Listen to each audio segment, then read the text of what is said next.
transform. Probably the only reason we bother with it, whatever, is that you can use it to solve differential equations. That's probably the most important reason for even talking about it. The fact that we can take it is of zero consequence, right? We can take lots of integrals. The interesting thing about this integral is that it helps us to solve differential equations. And the trick is that if we start with the differential equation, we can take the Laplace transform of the whole differential equation, and that'll end up making sense. Just like the Z transform, the Laplace transform is linear. The Laplace transform of a sum is the sum of Laplace transforms. That's pretty simple just by looking at the definition, because we can distribute the e to the minus st over a sum. If x were a sum, it distributes. So that's easy. The other important thing is the derivative. What's the Laplace transform of a derivative? That turns out to be easy. If that weren't easy, we wouldn't even bother with it. But it is easy. You can see that if we make the assumption that x is the Laplace transform of x, and then if we define y as the derivative of x, we can ask what's the Laplace transform of y, and that'll tell us what's the Laplace transform of the derivative. Take the definition of transform, stick in y equals x dot, and integrate by parts.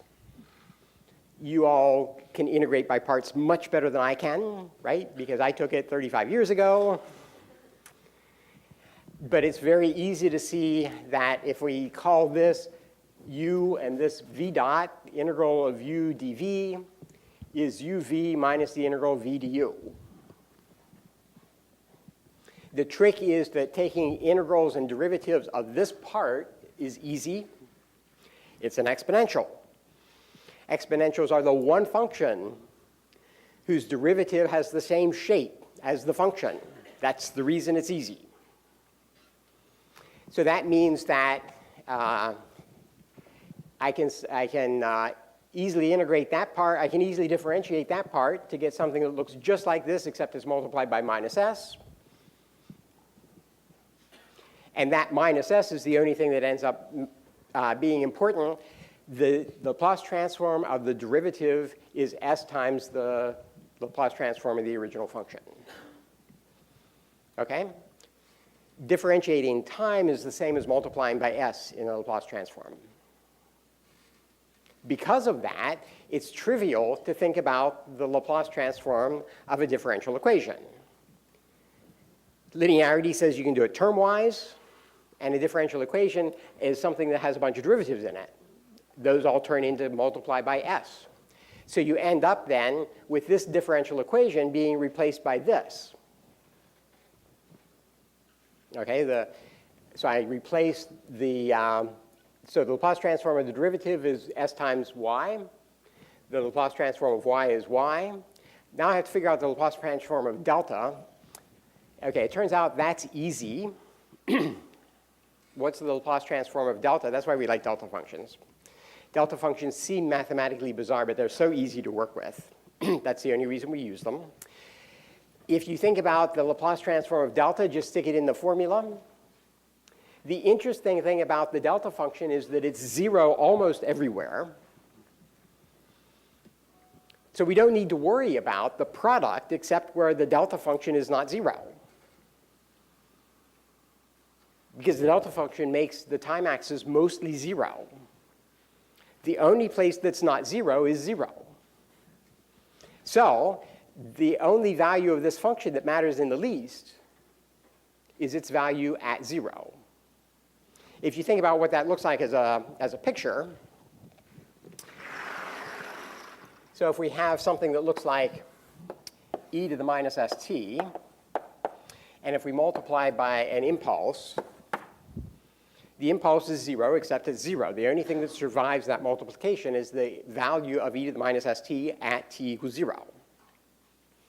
We can think about that as a limit, right? We thought about the delta function as a limit of a function that looks like this, minus epsilon epsilon t 1 over 2 epsilon, so that the limit as epsilon goes to 0 becomes a delta. That's how we defined the impulse function. If we think about that definition in terms of this product, you can see that you get exactly this expression. as you imagine, so as you keep it, so if you multiply this times this, all you pick out is this part. As you make epsilon smaller and smaller and smaller, you focus just on that point right at 0. The area of the impulse is 1, therefore the integral of this thing's everywhere 1. So this sifts out, that's what we'll call it.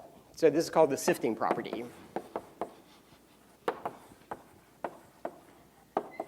It's the nice part about the delta function. If you integrate a function with regard to time, where the function is multiplied by delta, that integral is the value of the function at 0. It sifts out the 0 value. That means that the Laplace transform of the delta function is 1. It's the most simple function you can imagine. So the net effect of that is that this differential equation, the Laplace transform of the differential equation, becomes an algebraic equation. That means that we can solve it by doing algebra. So in particular, we can readily solve the equation to find an expression for y. We saw that previously. We recognize ys by, so it's a recognition thing. It's a table lookup sort of thing. We know the form 1 over s plus 1. So we know the time function that is the answer. And so notice that when we do this, just the way that happened with the z transform, when we solve a differential equation by using the Laplace transform, we basically don't use calculus. We use the Laplace transform to turn the differential equation, which is calculus in 1803 and that kind of stuff, into algebra, which is high school, and we do everything with algebra. The only annoying thing is this table lookup thing. It's a little annoying that we had to do the inverse Laplace transform by table lookup. It's a little dissatisfying. So I'll just mention that there is a formal way of not doing table lookup. For the kinds of problems we will look at, using this formula is so much more difficult than table lookup that we will never use that formula, okay? It will be useful for proving things. It will not be useful for inverting things. Because of the form of the things we do, linear differential equations with constant coefficients, it will always be easier to do table lookup than it will be to run this integral. If you're interested in that integral, fine. Take 1804. There's a bunch of people who know all about how that integral works. It's spectacularly interesting, but we won't use it here. So the upshot then is that